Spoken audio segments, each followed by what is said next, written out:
Tsunami எச்சரிக்கையும் கொடுக்கப்பட்டிருக்கு. சரங்கனி அப்படின்னு சொல்லிட்டு ஒரு கடற்பரப்பு, அங்கே சக்தி வாய்ந்த 7.8 அப்படிங்கிற ரிக்டர் அளவுகோலில் நிலநடுக்கம் ஏற்பட்டது.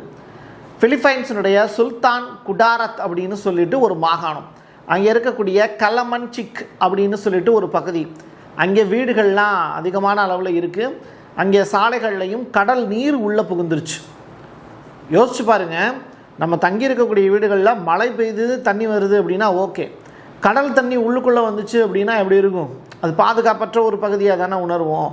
ஆனால் காட் கிரேஸ், அந்த இருக்கக்கூடிய மக்களுக்கு ஒரு நல்ல செய்தி என்ன அப்படின்னா, சுனாமி அலை ஒரு 10 அடி 50 அடி 96 அடி அந்த மாதிரி வராமல் ஓரளவு மக்கள் தாங்கி கொள்ளக்கூடிய வகையில் மீட்டர் அளவுகளில் தான் பதிவாயிருக்கு அப்படின்னு சொல்கிறாங்க. எது எப்படியோ கடல் மட்டத்தில் அண்டர் வாட்டர் இருக்குல்ல, கடலுக்கு அடியில், அதில் கூட பார்த்திங்கன்னா ஏகப்பட்ட மாற்றங்கள் ஏற்பட்டிருக்கு.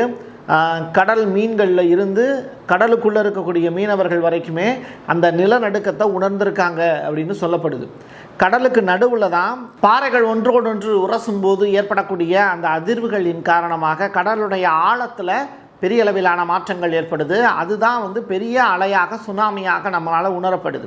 சரியா? அப்படிப்பட்ட ஒரு சுச்சுவேஷன் அப்படிங்கிறது பிலிப்பைன்ஸ் குடியிருப்பு வாசிகளுக்கு இப்போ ஏற்பட்டிருக்குங்கிற தகவல் ரிலீஸ் ஆயிருக்கு.